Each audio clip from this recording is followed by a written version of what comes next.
which has organised this brilliant evening tonight. For those of you who don't know about Entrepreneurs for the Future, it's a free service for tech startups, provides 9 months of hot desking in a wonderful office at the far end of the building. It also provides mentoring to really help grow and develop your business, and some fabulous workshops and keynote speakers that really help you get a handle on how your business should grow and how you are going to drive your business forward. I've been through the program and I can say it's fantastic, really makes a difference. And also, the great thing is you're part of a community that really helps you with problems you come across, because everybody is going through the same thing. Just wave if you can't hear what I'm saying. No, brilliant, excellent. Everyone can hear what I'm saying. So tonight we have a theme, Women in Tech. Now we're not here to moan. We're here to kind of, A, hear from some really inspirational speakers, and B, kind of learn, discuss, think about the topic, which is, after all, something of a talking point around women in the technology industry, as well as more generally looking at women in the workplace. Obviously, we've had the Prime Minister this week talking about companies over 250 employees publishing whether they are paying their women, hello, I can even hear myself now, which is fantastic, paying, whether they're paying women as much as their male employees, which I think is an interesting step forward. Interesting. I'm using that interesting because I think it deserves some debate. So, let's on with the fantastic speakers for tonight. And our first speaker tonight is Jess Rose. Now, I first met Jess actually when I first came here at E4F, and she is one of those fabulously positive people that you love to know, and she always gets things done. So, without further ado, can I introduce Jess Rose, and she is going to give you some personal experience. Thank you, Jess.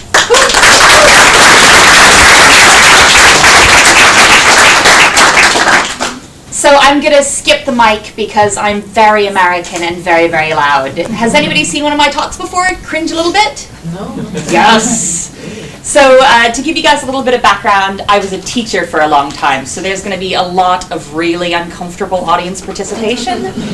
And if I catch you looking at your phone, I'll just be like, sir, there's going to be a bit of that as well. So around women in tech, we see a lot of really great research and really great discussions, and I love research and I love discussions, but I also love doing things. So I'm going to talk to you about really, really practical things you can do to make newbies and plug them into the tech culture here in Birmingham. Cool, so to give you a bit of background about what I'm doing now. So I do a lot of projects around technical education, access to technical education, and sort of access to learning. And in doing that, I got really interested in what technology does well with people, where we're really succeeding in connecting people to each other, and maybe where we're failing. And through that, I got really into this idea of talent and sort of iceberg talent. So who here is working in technology now? Wait, you guys didn't even flinch. Boom, hands up. Who works with technology but not in like a hard tech role? Cool. All right, you guys. I'm obsessed with the idea that there's this visible band of tech jobs. They've got great pay, they've got great benefits, they're super flexible, they are so great. But then under that, we've got this wide swath of people who likely wouldn't have self-selected to be here today, who have the skills, who might be working directly with the skills, but aren't working in technology. And whenever I hear about skills shortages in tech and these people not existing, I always come back to these people I interact with one-on-one in mentorship and tutoring who have the skills but aren't working in tech right now. So a lot of things I'm going to be talking about are ways to get people learning to work with technology. But a bigger issue under that is getting people learning to engage with it, learning to self-identify as technologists. So since Mortimer Spinks is having us here tonight, I thought I would get a quick figure from their 2014 survey. And they said that women make up 15.3% of the tech workforce. Oh, that was a different sound in my head. Yeah. And we know that that's as good as it's never been. It wasn't a lot better when computers started or anything. And that digital marketing is the only role we're seeing gender parity in. The only role that we've got 50-50 is digital marketing. Digital marketing is amazing. I'm not going to smack talk digital marketing, but when you see the roles that get really great money, really great benefits, and really great visibility, digital marketing doesn't always seem to do that. Technology is more than just engineering. You don't have to be a programmer, you don't have to be a DevOps, you don't have to be an architect, but people talk about reasons to go into technology or reasons to work with it. And I hear a lot of purists say that they want to see people going into it because of the love of technology. And that's awesome. But money is also great. So I really, really like dealing with the newest numbers, and unfortunately the newest numbers tend to come out of the States. So DICE just came out with the figures in February that they found the men they surveyed were making $91,000, which is awesome. And that the women they surveyed were making $81,000, which is all right. If those were not next to each other, those would be great numbers. And they did a bit more analysis, and they said, do you know what? A lot of the reasons we think we're seeing these divides is because the differences in the actual roles we're seeing people in. And because I've used really, really light fonts, and this is terrible, they're saying that we see most women in project manager roles, and then software engineers, whereas men come down and systems architect, data architect, and project managers here instead. So we've got sort of a high-valued role swapped out. And this was kind of upsetting. So looking for UK-specific roles, it looks like hard engineering roles for women have stayed really static throughout the past decade or so. Cool. Hands up, who has programming skills? Way! Who does a little bit of programming? Put your hands up as well. Who is really interested in finding ways to share those skills? Sorry, what's the question? Oh, I'm sorry. Who would be really interested in sharing those skills? Who would be really interested in benefiting from that? Who'd be really interested in picking up some of those skills? All right. So technology as an industry for gender sucks. Everything about it sucks. And, I care. But right now, I don't care about technology as a whole. I care about the West Midlands specifically. I think we've got a really great opportunity to do some weird, cool, gentle social engineering. So I've been working one-on-one with talent for about a year now, and have helped get 8 women who weren't working in tech roles into tech. But I'm tired. I think that because we've got such a small tech community, and because it's generally decentralized, I think if we can get, let's say, 20, 25 women in per year, that we can do some really great sort of soft anarchist social engineering. I'd really, really like to see Birmingham and the West Midlands be a great place for everyone in tech. Cool. And for the question and answer, I might bother you guys for questions like, what do you want to see technology in the West Midlands look like? And what specifically do you want to do with it? For me, I'd like to continue to be a bully. I'd like to gently bully people into better roles and opportunities that they really should be in. I think a lot of the gap as individuals is that women, we're in an industry that's not going to value us as highly, so we tend to devalue ourselves as well, and not put ourselves forward for the higher pay or the better role. And I think skills sharing is really a good way to do that, whether it's online, face-to-face, or in person. So I'm going to give you guys a run through of my favorite resources. CodeBar. So CodeBar is absolutely everybody who's just like, oh, maybe I want to share my skills because you're looking at me and I'm supposed to put my hand up. CodeBar runs every single Monday, and it's here in Birmingham. You guys have it here at Innovation Birmingham sometimes. If you have programming skills, come and share them as a mentor, and they have an established curriculum. You just come in, get started. There's no prep work. I'm going to be shameless and and push my own project as well. Open Code is a language agnostic study session that runs every Tuesday.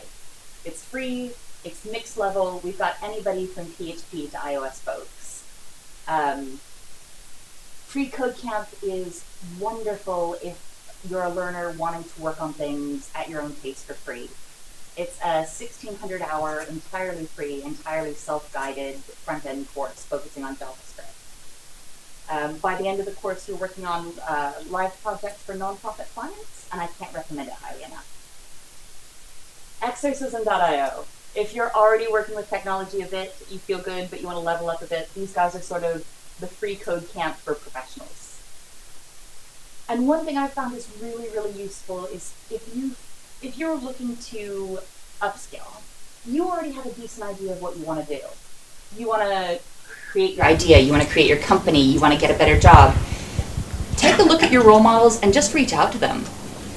You'd be really, really surprised by who's able to get in touch.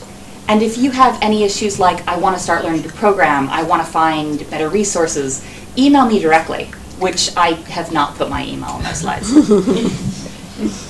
If you don't want to do something that's focused on a program, if you don't want to become a tutor, if you don't want to go into free code camp, I really, really love to see people doing one-on-one informal arrangements. So if anybody wants a mentor, come and ask me. If anybody wants a mentee, come and ask me. It'll just be me going, you, over in the corner. Whenever I encourage people to focus on their skills or even to move into tech for the first time, I'm always a little cautious on preparing them. Upskilling is not going to fix the problems that exist. And a lot of the problems that exist suck. It is going to give individuals within the system better power and better agency to make those changes. For folks already in the industry, I really recommend taking a look at where you are. So one of the things I really recommend for people I work with is having a relationship with a recruiter or series of companies that you highly trust. And I know recruiters get a lot of bad rap, but I've seen a couple wonderful ones who will come back in and say, you've been in this role for 2 years. It doesn't suit you anymore, it's time to move on. And does anybody have any questions?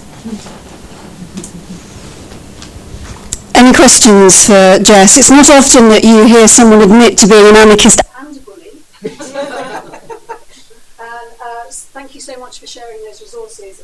Before we move on, any questions? Yes, there's one there. Not really a question or a statement. When I was working with government after some of the best government reference on paper, Oh, cool. so that they were absolutely bad school. And WPP in London is good to work for if you're a woman. Yeah. It's huge. It's a lot of government, so I don't know. I've heard that a lot, that bigger companies tend to be a bit more secure. Yeah, they're very much pushing the ethos of the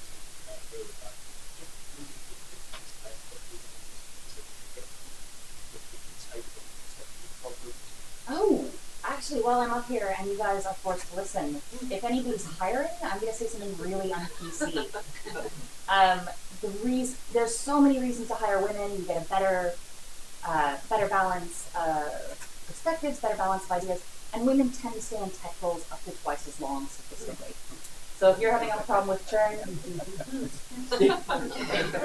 You didn't hear that. Okay, so any other questions? Thank you so much, Jess. Big hand for Jess.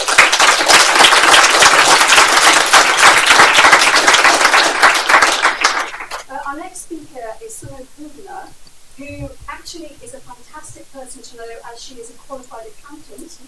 Yay! Give it up for the numbers. Fantastic. Now, Sunu is going to talk about her personal experience of moving from really a very deeply corporate life with Citibank and KPMG onto co-founding a startup, Owned It, which is a retail startup. She's been instrumental in raising, wait for it, up to £500,000, not dollars. Big round of applause. And Owned It is already in 40 countries. So, amazing growth story, amazing lady. Let's hear it for Sonia.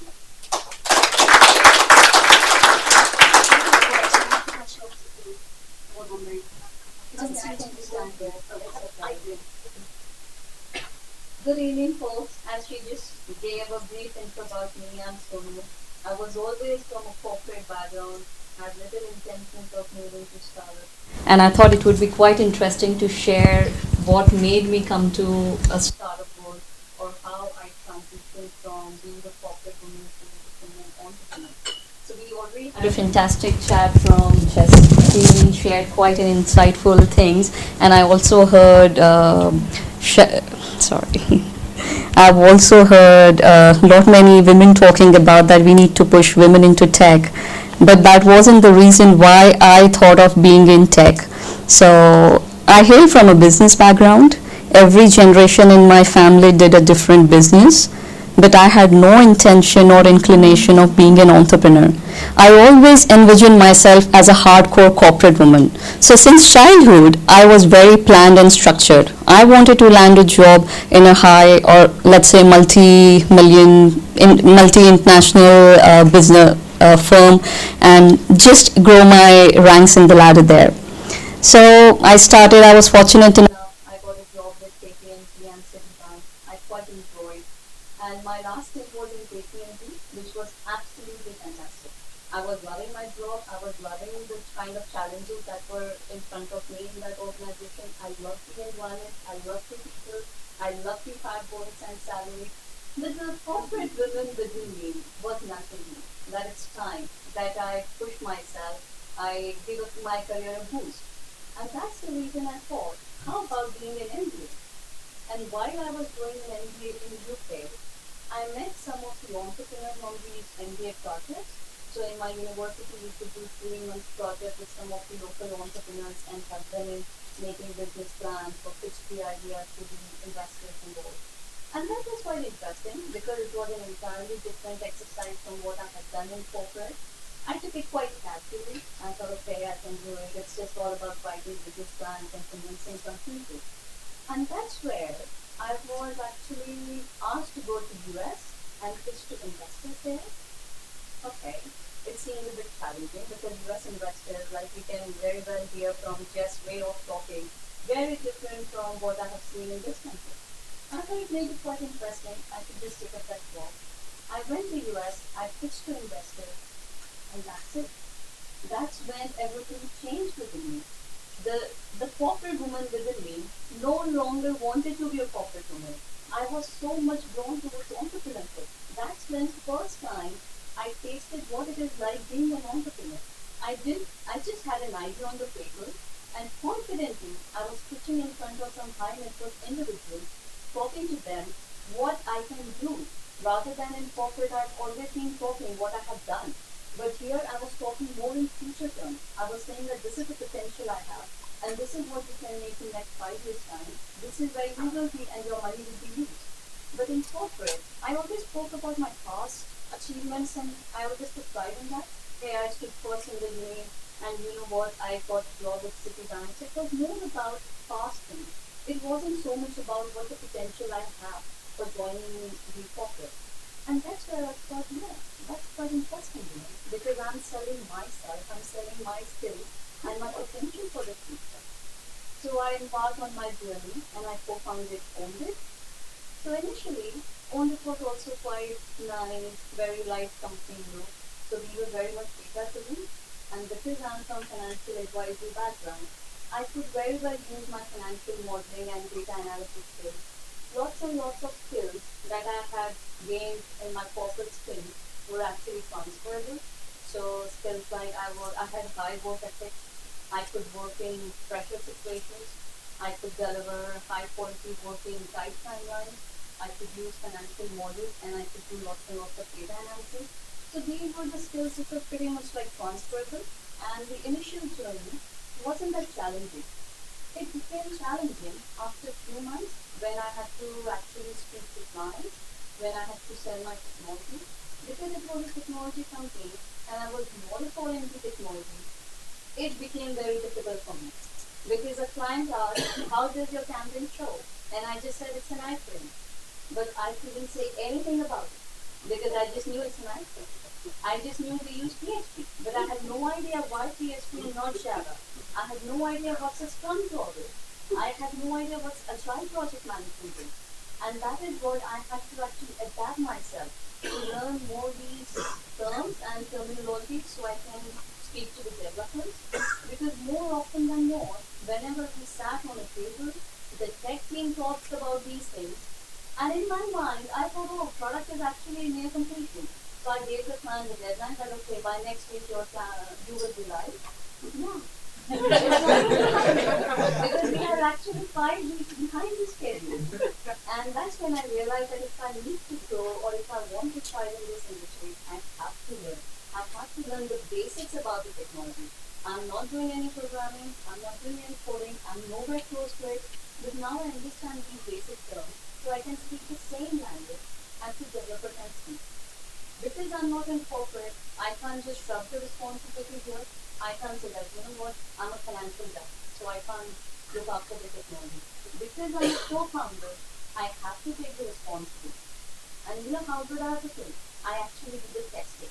So whenever we are launching something, I'm the one hardcore testing. And our tech team can actually vouch for it that I'm done really bad, coming up with lots and lots of bugs. So adapting to the situation was something that really helped me in transitioning from corporate to startup. The next thing, like you would have realized by now, I have done different things. So I not only do the financial stuff, I also do the testing, but I also wear many hats. Because as a startup entrepreneur, I don't have the flexibility of hiring people for every specific job. So I'm good at now posting mails, buying food for the office shelf, or writing legal contracts, or hiring people, or doing business development, selling to clients, after sales support, and definitely over and above what I do normally with my financial skills like raising funds and getting some grants from the government. So these are the things I have to do differently on a day-to-day basis. In corporate, I was quite structured.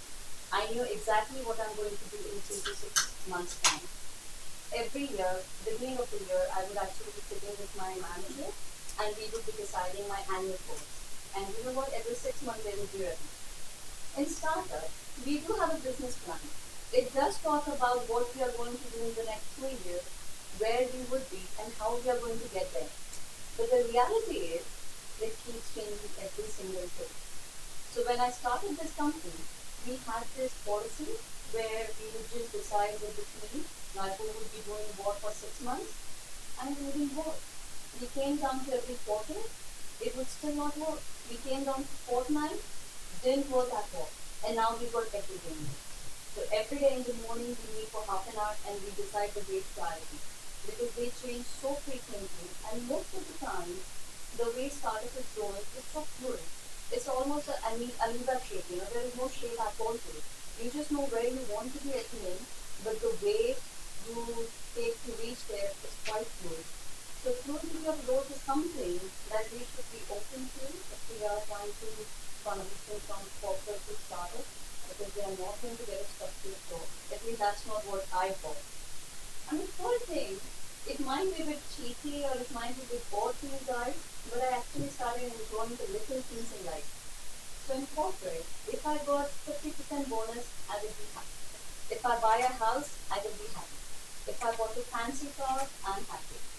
But actually in startup, finding a bug makes me happy. It really makes me happy. You know, that hey, I found something that these people have to fix. A pizza slice is more than enough to keep me motivated. A can of Coke is wow. It's like a luxury to me now. So these I just started enjoying little things. In my past life, we would often go for celebrations only if something big happened. So if we won a £1 million contract, or if we cracked the big deal, or something like that. But here, every small thing also we just go and celebrate. It may be very small celebration going to Boston, just walking to sacks of potato. But we learn to enjoy it. We learn to celebrate it. And that's what I think one would need if they have come from a luxurious corporate background to a very techy or humble startup background. But here I'm not deeming anything about the startup, because once they get rolling, they have far more potential of making millions and billions in revenue and profit than many most corporates can do. But it was quite I really like that particular experience where I learned to enjoy the small things. So I wouldn't take much of your time here. But the last thing I thought was something I really liked about being tech entrepreneur or rather startup entrepreneur was living or believing in my potential in the future, rather futuristic approach, where I'm nowhere, now I'm not looking into my past and taking pride in it, just like, okay, I was first in Uni or anything, I did CA or I did MBA. It's more like what I can do now with my life in the next 3 years' time, in the next 2 years' time, and that's what I think has been really exciting so far for me. So I hope you guys enjoy, and I'm happy for any questions.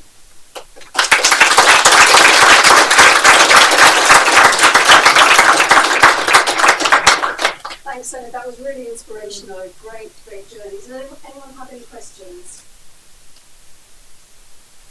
You must have stunned them all into silence. That's fantastic. Thank you so much. And Phil will be around later if you want to have a chat. So our next speaker this evening is Florence Okoye. I hope I said that correctly. And now Florence admits to being addicted to hackathons. So It's a problem. Yeah, absolutely.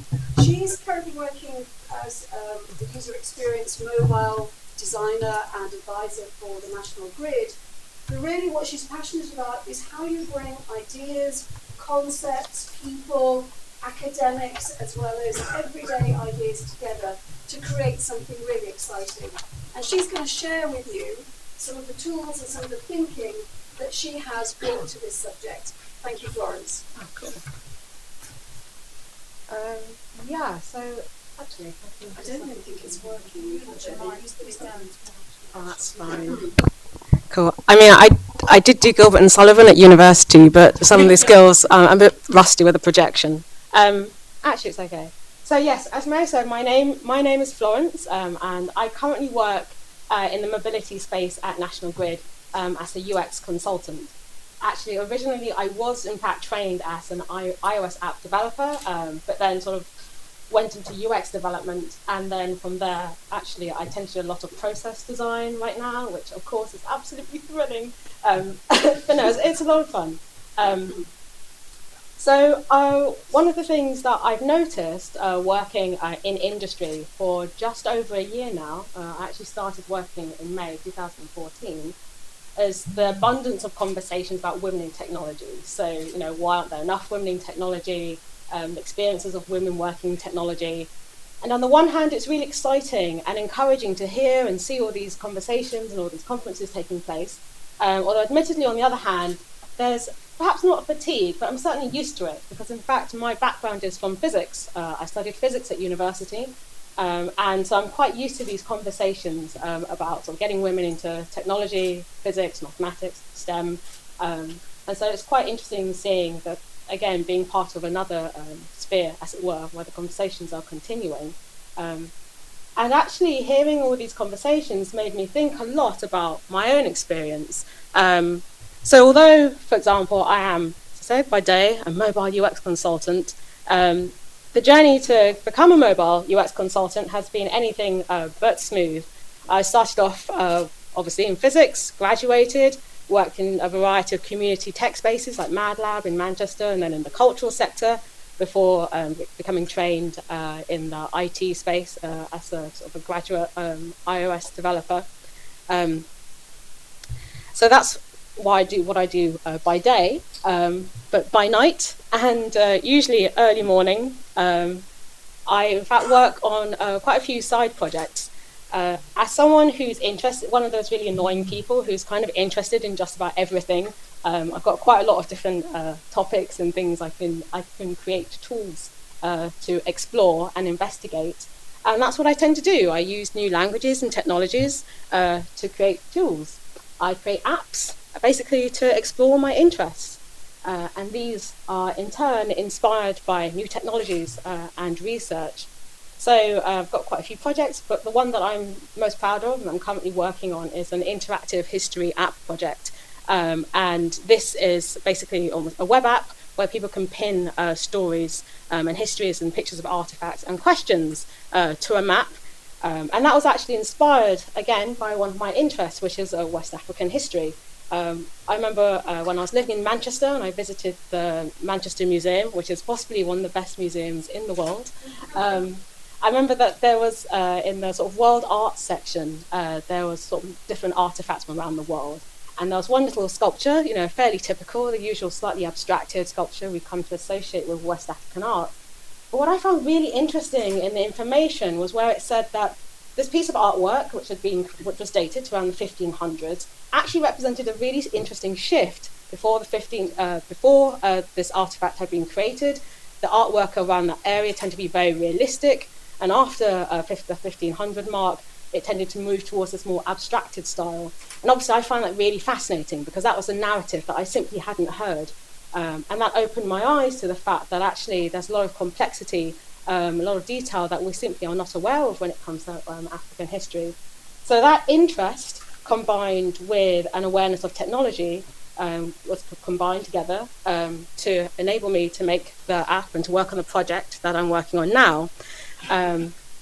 And so that very much leads me to this somewhat pretentious, but I like to think quite meaningful and relevant quote that, you know, for those of us who are working in the tech space and who are very keen on encouraging diversity, encouraging more women and people from other minorities into technology, for those of us who are really interested in engaging them and bringing more of them in, it's always important to remember that often it's the intersection of our personal motivation and new technology that drives engagement. You know, again, it's wonderful hearing all these conversations about getting people into technology, but so often, if we forget why it's important to bring them in, you know, it can very easily lead to the backlash. And for me, from my experience creating the interdisciplinary, intersectional apps that I have done, it's been very much about the fact that I identified a problem or there was something I was interested in, and thankfully, thanks to where I was, thanks to my context, I managed to hear about some new technologies that enabled me to create tools to fix that problem, as it were.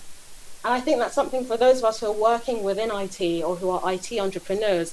We're actually in a key space. We can be the people who can open up the eyes of sort of the mini us's, you know, the young girls who say have an idea or perhaps have identified a problem, but perhaps they're just not quite aware of the technologies that they could use to solve their own problems.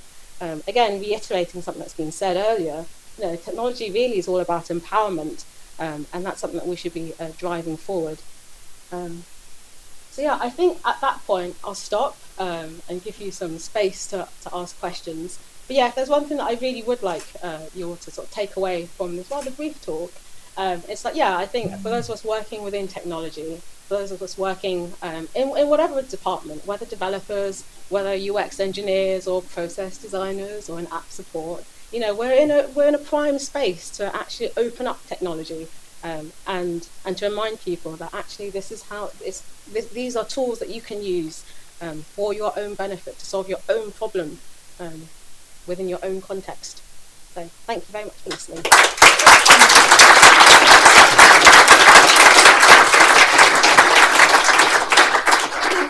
Thank you, Florence. That was really inspiring, engaging, and also, you know, I think for a lot of us here, when you work in technology, you are doing it because it says something to you personally, and so that really kind of speaks to that agenda. Does anyone have any questions for Florence? How do you find the time? Did everyone hear the question? The question was, how do you find the time? I don't think you can answer that. That's just, I know. I was going to say, because if I actually think about that, I might start crying. Like, oh, I haven't actually slept. Yeah. No. Any other questions? Are you self-taught? Sort of. So I started programming at university. So we were taught C++ to do for computational modeling. So I didn't just study physics. I was like the uber nerd. I studied theoretical physics. I wanted to discover the universe. And yeah, in theoretical physics, a lot of the experiments are just too expensive, quite frankly, if you wanted to actually do it as an experiment. So we're taught a lot of computational modeling to kind of create our own experiments, as it were. So I learned C++, and then from there I went into web development because I was very much into the idea of opening up academia, and the web is this prime space, you know, where you can communicate academia, communicate research, And actually, there's quite a nice connection because, of course, the internet was in fact pioneered by a physicist, someone who was working at CERN. So from there, with my interest in web development, kind of somehow got into iPhone development. Again, I think it's more about that whole empowering thing. So with web technologies, you're allowing people anywhere in the world, so long as they're connected to the web, to gain access to information, and quite similar to mobile technologies, wherever you are, you can gain access to this information. So the web stuff and the iPhone and the iOS stuff and the Java stuff is a mix of self-taught and being trained, but the C++ is all thanks to very, very patient lecturers who help me an awful lot. Yeah. Any other questions? Yes, one there. So you talk about intersections, but last talk. Yeah. So this intersection between programming skills and UX, where the two of those move, that's something that's working that's quite fascinating. Yeah, it is actually, and that's one of the things that one of the things I had almost when I was kind of creating this presentation. I had to be really careful because it is a passion of mine, so I do tend to ramble, and then of course I get into this really low monotone, and then I keep speaking like this over and over again, and I start giving all these facts. But anyway, so yes, easy girl. So yeah, no, you're right. That's an intersection that I find really fascinating. And what, again, as a technologist, what I find so interesting about kind of user experience and human-centered design and thinking is that initially it can seem very fluffy UX to a lot if you're not used to it. But actually what it does is it actually enables you to make better technology. So for example, I work, like I said, in National Grid and mobility space, and we develop apps for our engineers. So initially, with our partners who do a lot of the development, they come in, they say, okay, we know how to make apps, we make these apps. But then actually, when they're talking to the engineer who's out in the middle of the countryside where his phone's just been eaten by a cow, or someone with terrible connectivity, or your power station is burning down, suddenly technologists have to think in these really weird and interesting ways of making better technology. And so rather than being this kind of a bit of a pain, like, oh dear, we have to talk to the users and they don't really get technology and they just want us to change the color and they don't like things. Now there's a genuine connection, actually. In some cases you'll get some engineers who know a developer by name, go, oh yeah, Brajesh is the guy who sorted this thing out. And the developers in turn feel an additional sense of pride that they actually sorted out a really interesting and tricky problem that in some cases nobody else has ever solved. So that's why I find the intersection really interesting. Yeah, really fascinating. Feedback loop is coming into that. So you're the technician who's helping you to carry out the way we watch the music. Yeah. Perfect. I don't think anyone could ever accuse Florence of rambling. Yes. So big hand, please. For now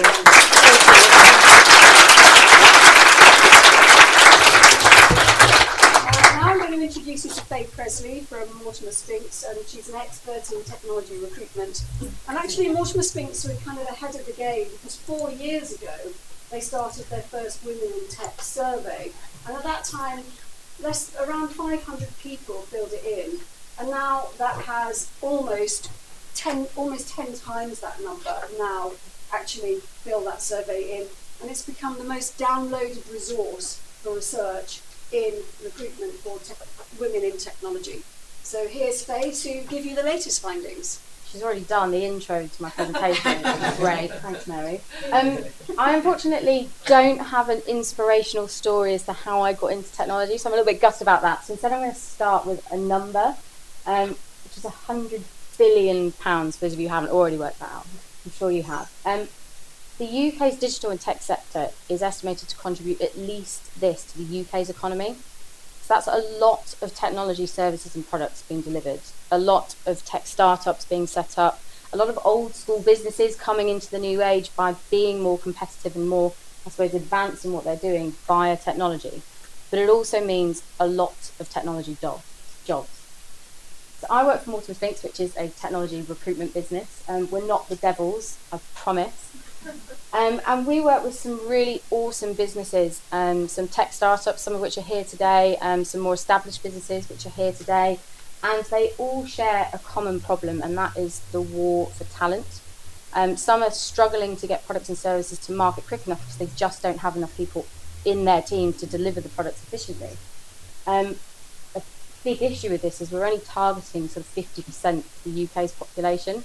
So for me, the survey that we started 4 years ago, the reason we started it was a man who came to one of our events, wrote a really great blog about how awesome the event was, but said it was a bit of a sausage fest. So I don't know what he was expecting at a tech event, but that spurred us on to write the survey. But the reason we do it isn't to have diverse teams for the sake of having diverse teams. It's to make your businesses and your teams more collaborative, more productive and more efficient, and ultimately more profitable for your businesses. So this isn't just about, having women for the sake of having women. So I'm going to start with just a couple of key findings from the survey. Only a few, so I know you've got the surveys all in front of you, so I don't want to bore you too much with graphs and pictures. But then at the end, one thing that I think everyone should take away and be able to do when they walk out of this room. So just really quickly, out of the 4,146 people that took part, it was 1,159 women that actually took part. Just an interesting stat. It's down from 15.3%. Thanks, Jess, for putting our stats up there. I was like, oh no, she's going to just go through our whole survey. Oh dear.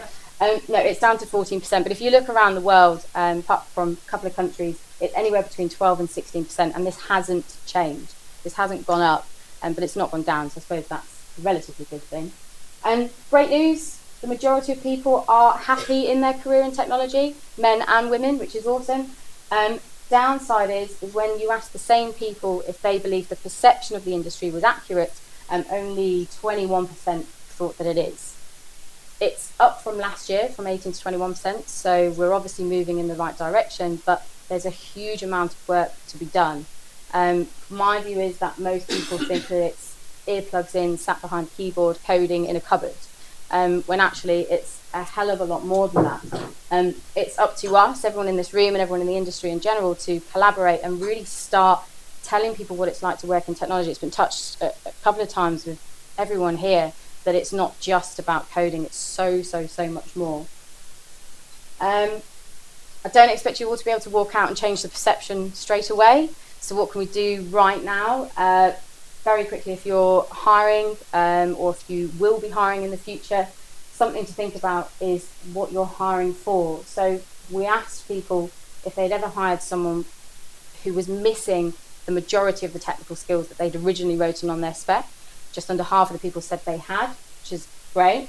But more importantly, 86% of those people that they'd hired turned out to be good or very good. So that's also great. But it's then even more interesting to look at what they hired them for. And technical ability is definitely up there, but more importantly, it's the ability to demonstrate learning potential. So really we should be looking at, well, how do you measure that? And where do you find those people who've got the ability to learn? Because you can train technical skills, cultural fit and the soft skills, they're much harder to train. So a good place to start is actually in your building.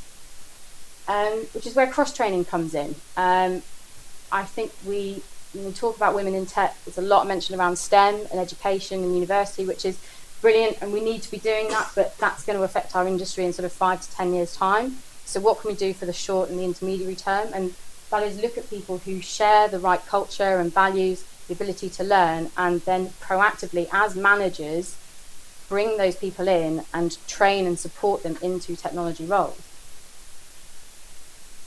Finally, and make it very quick, action comes second, talking comes first. I used to say it the other way around, and then I looked at the stats, and just under 2,000 people that took our survey couldn't remember the last time they actually had a conversation about this. So I think the people who are very involved in this topic and going to all of these events and all these hackathons and all these meetups, hear about it so much, but there is still an extortionate amount of people that especially when I speak to people, especially managers, especially men, by the way, no offense men, talk about this subject and they go, well, I don't care, I'm not going to say no to a woman that comes into my team. Actually, I'm sure my developers would love a woman in the team. So you kind of think that's positive, but it's taking it one step further.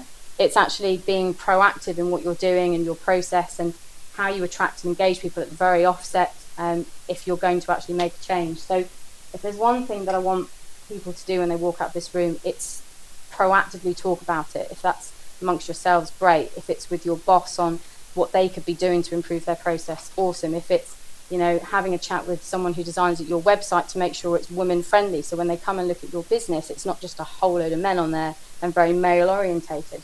So it's about talking about it, so then the action can come second. So just a few key findings. Thank you very much. If you've got any questions.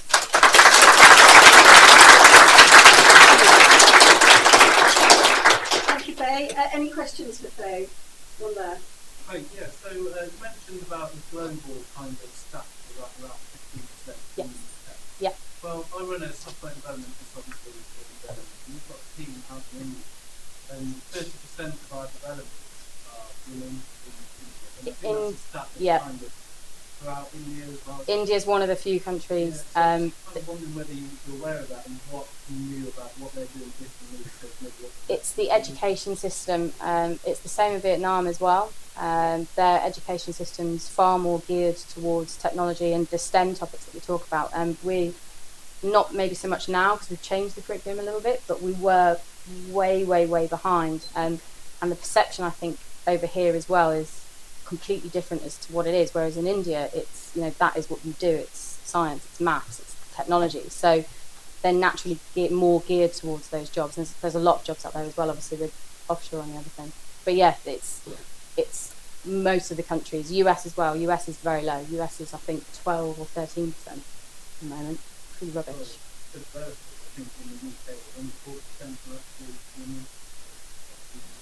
There's 14% is an average. I speak to some businesses and they've got slightly more. I mean, if you look at Google and Facebook, I think they're at 20. They're either at 20 or 30% there or thereabouts, because they've really, really pushed actually proactively trying to find women for their teams. For developers, architects, engineers. There's a lot. The soft skills, you know, it's. Yeah, I mean, you go into a tech startup, there's none, hardly any, maybe one everywhere. But generally, the ones that we speak to, we have companies where they've probably got development teams of anywhere between sort of 10 and 20. They might have 2 or 3, luckily.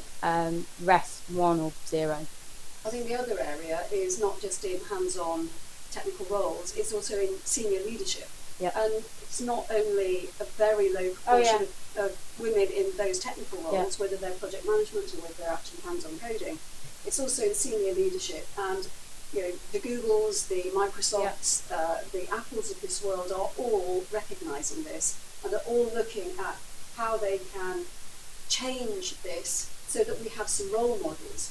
If I look at my own background, I started in the broadcasting industry. When I first started, in a newsroom was full of,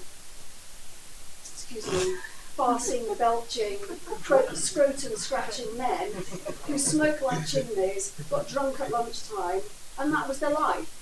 And if you look at broadcasting today, you know, the gender parity on screen and on air is now the women doing that, not the men. Change, really. But actually, we still don't have those women in the senior leadership role. But a few really stand out examples, but the glass ceiling is still there. So it is a big issue. One of the things, just on your point actually, that I didn't mention in the presentation, this has come up a lot in the events and the roundtables that we do. The biggest question is, how do you define what a career in technology is? How do you define, you know, where technology stops and digital starts, or the other way around? Is it the same thing? Is working in technology a hands-on coding role, or actually, you know, being a technical PM, does that count as part of it? And I think until we can define what that is and really push out that message, we're going to really struggle. And having role models is going to help. I mean, the youngest billionaire, US billionaire, is, you know, Facebook. So there is some great role models out there, but we've got a bit of work to do to define actually what it is. So, any other questions for Faye? So 2 questions, and then we'll move on. So, sir. To say, I went to my daughter's opening school, and they went through reading and interpersonal skills. Yeah, interpersonal skills. Well, how she got on. And then she said, any questions at the end? I said, what about today? Yeah. Yeah, so you're already putting the message out there. Teaching her Photoshop and Photoshop, Illustrator, interpersonal skills. Does she want a job? They scratch their head. No, they don't. I mean, in the survey, education's a big part of what we talk about. I think a lot of people talk about it from the education point of view. It's changing, it's improving, and there's a big debate around when do you get the children, at what age, and most people say sort of 14 to 16, it's probably too late. They've probably already decided kind of the route they want to go. You've got to go as young as possible and get them coding, get them, if it's fashion they're interested in or dolls houses, make sure it's technical or engineering focused. But unfortunately, there's teachers that aren't technical either. So it's up to everyone else in the wider community to make sure they're doing their bit and coming in and showing it. And that might not mean sending in, no offence, a middle-aged white man who's really boring to show what it is. It's about everyone, showing all the differentiators in technology. And also Parents. Yeah, but they're sometimes too scared. Sometimes people don't want their children to be working in tech if they think tech is just really geeky and codey and not actually cool and creative and fun and collaborative. It's a huge amount of work to do. There's a question over here somewhere. Oh. Yeah, I read an article recently about someone who's trying to campaign for better job descriptions that are geared more towards women rather than men, because they use words that men can associate with. Also, is that something that you do as a recruiter? So I will hold my hand up until we did this survey and saw the results. No, we didn't. We kind of always go with something that sounds the most exciting. We did the results and we deliberately put in there words that are deemed to be more associated with women and men. So I did a few weeks ago just an experiment for a web developer role. In one of the adverts we did, I can't remember, it was come and join this competitive, exciting business to be, looking for an ambitious web developer. So we used all the kind of male-dominated words, and then we used, come and join this growing collaborative team where you can learn, new skills, and we tailored it so there was less of a list of skills in the sort of more female-focused advert, because women don't tend to apply for roles if they don't feel they've got all the skills, and more women applied for that role versus the other one. Just a simple, very simple web developer role. So you've got to think about your adverts, your job descriptions, what's on your website. You've got to think about the whole package. So if there is someone out there who might be interested in working for you, what do they see when they, come to your window shop? It's the whole lot. So yes, it is about talking, which I've mentioned, but then it is about doing stuff after that as well. Any other questions? Big hand for Faye. Thank you very Thanks much.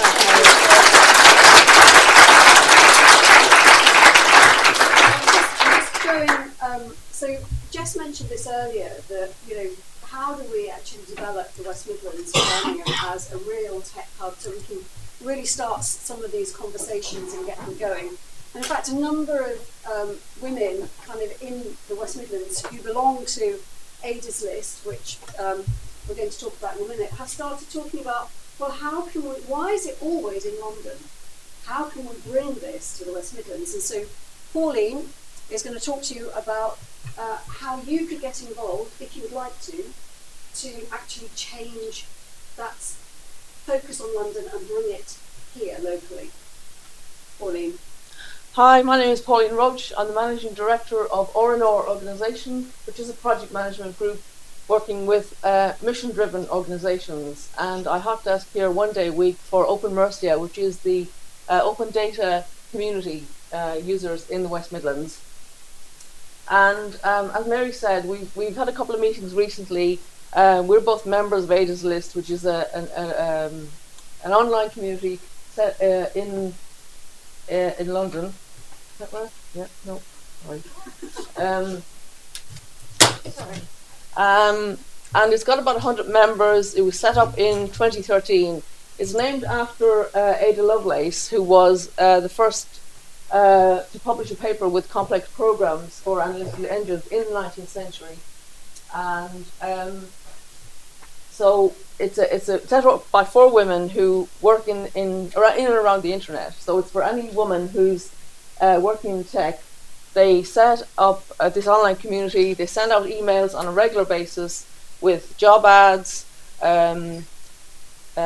problems they're finding in work, publications that they recommend. It's a supportive environment, and they also have occasional events and meetups.